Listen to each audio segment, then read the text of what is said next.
The Korean server for Throne and Liberty is getting their major update tomorrow, and so they've just received their patch notes. There are so many different changes here that we've got to go over, so I'll summarize it to the best of my capabilities with part 1 and then part 2. We have significant new and returning player buffs, a load of details on the new orb, particularly the skills and synergies you can create. However, I will go through that in a separate video. There's a lot of different weapon skill changes here with regards to balancing and the new stats we're getting. New guardians, guild skills, and just so much more that we've got to go through. I'm going to begin on part 2 and jump straight to weapon balancing, because here there are some pretty important changes to be aware of. They are adding a new effect, and this effect is going to reduce the amount of shield received. This here on Vampiric Strike from Dagger, an 80% reduction for 6 seconds. This is shield received from shield spells, like Invincible Wall, thus already putting counters into play probably on what Orb can be, with its crazy shield stacking abilities. With a longbow, 40% extra damage against people with shields on their snipe. Deadly Marker, also that 80% reduction in shield received. And Healing Hands, you'll see this across a lot of other heal abilities.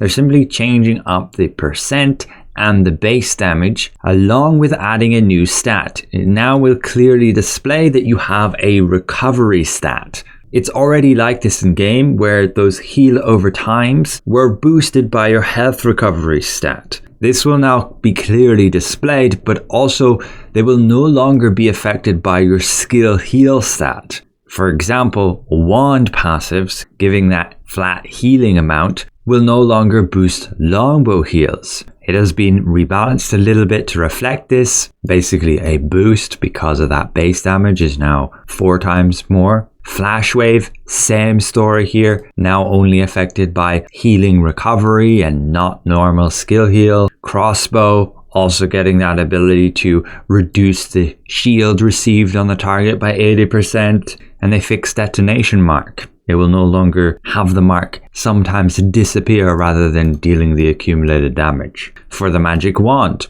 again, a lot of healing changes here. Swift healing, again with that percentage nerf, but then the significant base damage boost. Clay's Salvation, same story, along with Fountain of Life. We then have Invincible Wall change. How these shields are going to be working, they will use a new shield stat and will no longer be affected by your skill heal. And that's for all shield abilities. They are rebalancing some of those sources of those heal stats, actually gaining them a bit of a buff. And then we can have a look at the new mastery skills. So you can get a lot of extra benefits here, going from level 910 to 1430. All of the effects are just listed here. Basic attack damage boost, attribute boost when you use a guardian, gain a shield when you use a mobility skill, duration buff on survivability skill, CC resistance, crit hit chance boost, a boss damage boost. This would be pretty much a must-have for a lot of people to use, stacking up to 12% between players. A shield stat boost, reducing shield block chance on targets, and gain CC resistance and health when you use your guardian whenever you attack. We then have 3 new guardians coming. Gain a shield and some extra defense. This is for you and your party members. Gain 25% more health, and then fear up to 6 people around you. We've seen those before. There are 2 new guild skills, a movement speed reduction around the caster, and another with reducing the defense, damage reduction, and healing received within 7 meters of the caster, along with those players taking 7% of their max health in damage per second. That seems rather crazy, but it is a guild skill. Here again, they cover more explicitly the new stats. So a dedicated one for skill recovery, along with a received one, like how we have healing and then healing received. And we get the same for then shields. They added hit damage and hit damage resistance stats. This affects the damage from a strong hit, I believe a heavy attack. Cooldown speed is now capped at 120%, with I believe buff duration increased up to 150%, attack speed 150, and movement speed 1250. Pretty important changes, but I assume they'll be displayed in their tooltips. Like right now, cooldown's actually 200%. As a result of these new healing stats, we'll be getting runes that have them too. They then gave more details on the 24 versus 24 battlegrounds. We have seen most of it before, but just be aware, at least for Korea, they will only be available during peak times for 7 hours. You will need to have 6,000 combat power. Sword and shield users will be always considered a tank, and you can only have one of them in the queue. However, if you take the sword and shield and take one of the healer weapons, orb or wand, you can technically also queue as tank. And there's no restriction for damage dealers to be able to queue as healers, but they cannot queue as a sword and shield. Again, we've gone over that already. There are lever penalties. You basically fight on a map with 5 control points, and you need to collect as many points as you can, also by getting kills. And then we have more details on those abyss stones that you can capture in those abyss dungeons. You can set a protection buff once you obtain it, and you do gain a bit of resource production. Again, the siege changes, we've gone through them before, just a bit of layout updates, should change up the dynamic a bit, and they've added the new achievement system. So it'll look like this and be more clear on what different tasks you can do and get certain rewards. Additionally, a bunch of UI changes, like the escape menu here, the guild skills, and how you can put them on a quick slot, trait UI, and Gate of Infinity when it ends. The ability where you can summon the crafter with Da Vinci's will now have the option to craft those weapons and accessories that you would get normally just from the wandering NPC. And there's a dedicated section for skill cores. But scrolling down here, there's an important change with shield skills. They can now stack between themselves, and there's a priority on which shield gets damaged first, like from raid skills, guardians, masteries, items, then the actual PC skills from allies, and then PC skills from yourself are the last priority to go away. And the shield effect will be changed so it's not affected by strong hits. Again, I believe this is heavy attack. And then there are some other minor changes here too. For example, you cannot die from fall damage. The maximum you'll drop to is 10%. And that's it for part 2. We will look at some of these promotion items coming, which does appear to include that butterfly outfit that we were hoping for, although it seems to have been changed a bit. But now we'll have a quick look at part 1, and it mostly has things that we've already seen before. There's a bit of an overview on the new player housing here, where you can decorate a space for yourself, selecting all that furniture you may have crafted, and it shows some of the places where you can get recipes with some achievement rewards, furniture storage, and some demonstrations of the new crafting system with those new materials we can gather throughout the world, like trees, sheep, and there'll be different icons on the map to denote those resources. There is the new World Tree or Growth mission, this allowing you to complete certain missions, getting extra boosted rewards, mainly runes, mastery, to help players catch up.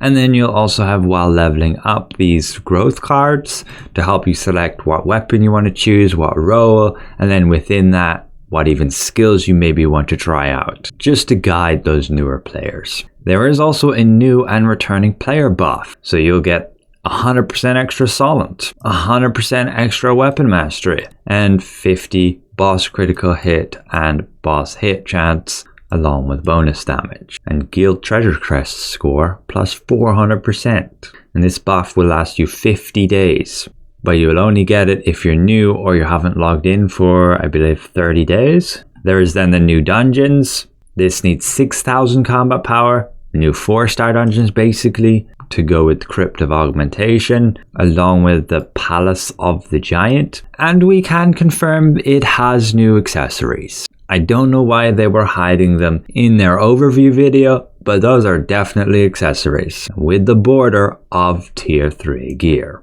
They are changing how we use our dungeon currency, so the dimensional token 2s will only be usable for 4-star dungeons. The dimensional token 1s will be for the rest. So yeah, ideally save that up, have the maximum amount before it drops, and you can claim as many of the rewards as you can from these new dungeons. They are changing up the trials, as we've seen already, with weekly leaderboards, the ability to choose what buffs and debuffs you're going to have, which will modify the fight. And if you clear stage 6 and above, of which there's only 10 stages, you can get a golden chest to spawn. They can be obtained 5 times per week, and for the rest you'll get runes, along with the leaderboard ranking rewards. Runes are going up to a level 120, along with the new addition runes for those healing stats. Tier 3 gear is getting added, 35 weapons, 54 armor, and 46 accessories. You'll need like noble polishing crystals to craft the new noble growth stones. Probably a different name for us on global.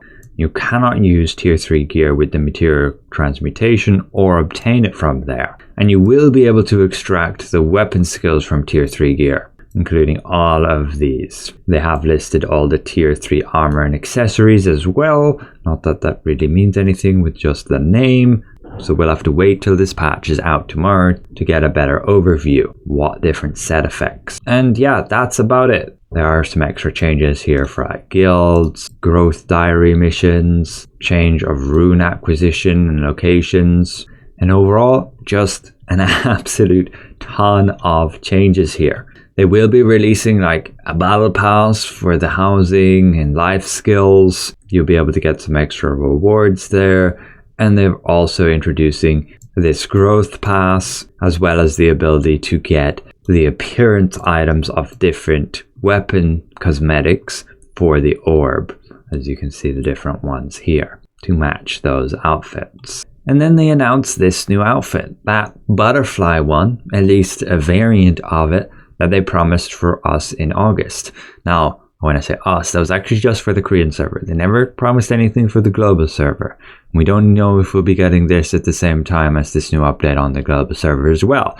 So they seem to have different update cadences to the new outfits and skins. Like, we don't necessarily always get them at the same time or even from the same places. But yeah, that would be the female skin, and this would be the male skin. You can remove the decoration, same for the male character, and there will be weapons that match with it. Daggers, crossbow, longbow, staff, book and wand, spear, and now orb. 9 weapons in the game. They're also adding some new customization to the Mirror Boutique. You will just need a one-time fee with the ability to change those different styles.